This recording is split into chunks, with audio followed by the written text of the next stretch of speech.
শান্তি আছে যারা রমজান মাসে রোজা রেখেছে, রমজান মাসে যারা রোজা করেছে, ওই ব্যক্তিদের আল্লাহ রাব্বুল আলামিন নিজের শান্তি এবং শান্তি দিবে। তাকে বুঝে এখন স্পষ্ট করবে না, বুঝে গেছে? এই রমজান যদি আপনাদের আপনি লাইন হয়ে দাঁড়ায় থাকে, আপনার ক্ষেত্র যদি আপনি লাইন হয়ে দাঁড়ায় থাকে, জাকাত যদি আপনাদের লাইন হয়ে দাঁড়ায় থাকে, ওই ব্যক্তিকে মারার ক্ষমতা কারো আছে? বলেন তো। আমরা এই যে সবাই এখানে যদি আমার সবাই গিরি ধরে থাকেন, কেউ উপর থেকে আমাকে নিয়ে যেতে পারবে? পারবে না। কাল কিয়ামতের দিনে আপনার রোজা, আপনাদের জাকাত, আপনাদের ফিতরা, আপনাদের এই যে তিনি সময় আপনারা যাকে নিষ্ফল ভিত্তিতে আপনারা দান করেছেন, এই দানগুলো কাল কিয়ামতের দিনে আপনার আমার সুপারিশ করবে সেই দিন।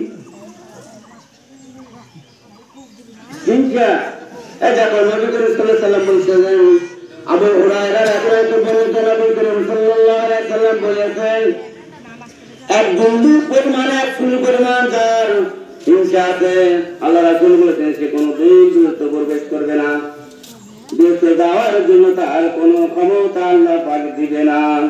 তাহলে আমরা এমন মুসলমান, হিংসা ছাড়া আমাদের ভিতরে আর কিছুই নাই। বাপ বেটাই বলে না, দেখছে হিংসা। তো হিংসাটা কার? এটা হিংসার জন্য এটা ব্যস্ত থাকে। বাপ বেটার মধ্যে ঝগড়া সৃষ্টি করে দেয়, ভাইয়ের মধ্যে ভাইয়ের ঝগড়া সৃষ্টি করে দেয়, স্ত্রীর মধ্যে স্বামীর ঝগড়া সৃষ্টি করে দেয়। এটা হলো শয়তানের কাজ। আমরা যে রোজা রেখেছিলাম আর রোজার শর্ত বুঝলাম এনেছি, আল্লাহ রাব্বুল আলামিন ওই ব্যক্তিদের জন্য এই জগতেও শান্তি, পর জগতেও শান্তি। যারা রোজা করে নেই, আল্লাহ রাব্বুল আলামিন ওই ব্যক্তিদের জন্য শান্তি নাই, এই জগতেও নাই, পর জগতেও নাই। কারণ তারা তো রোজাই করে নেই। পূর্বে শর্ত হলো রমজানে যারা ফিতরা আদায় করে আসে নাই। আল্লাহ রাসূল বলছেন, নবী করিম সাল্লাল্লাহু আলাইহি ওয়াসাল্লাম হাদিসে এসেছে, তোমরা রমজানের আগে, মাঠে যাওয়ার আগে তোমরা কমপক্ষে ফিতরা আদায় করে চলে আসো।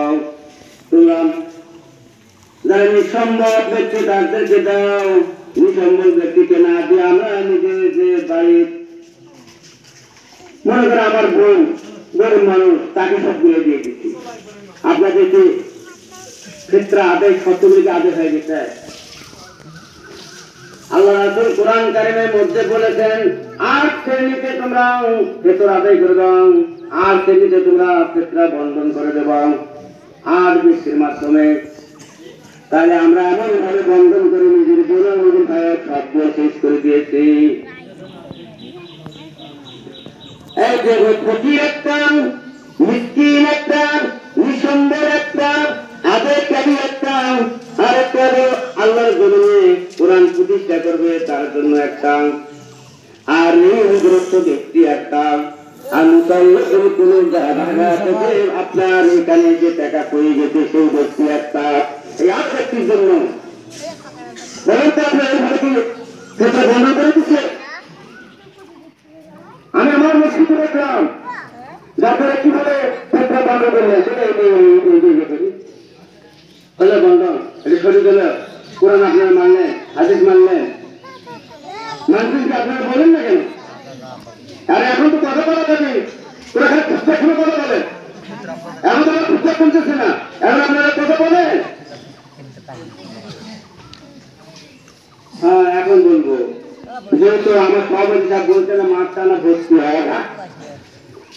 এই আপনার গ্রামে হাবিল কাঁদেন, তাদের ওই অসুস্থ আপনারা তো জানেন ভাই, যা আপনাদের আসছে ছেলেটা সাহায্য করেন, আল্লাহ যেন তাকে সুস্থ করে এবং ভালো করে।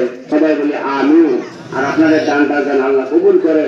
কাল কিয়ামতের দিনে, কোনদিন হাসরের দিনে, হাসরের ময়দানে, এই যে শুনেন, হাসরের ময়দান, সূর্য আপনার এই যে এটুকু করে আসবে, আপনার আমার, এই যে আমার মাথার উপরে এই যে এই সূর্যটা, তাহলে এই সূর্যটা কার জন্য এত দূরে থাকবে? আপনার দানের জন্য, ইমানদার হওয়ার জন্য। হাতির তোলা ঘোরা কাপড় দিয়ে দান করবে।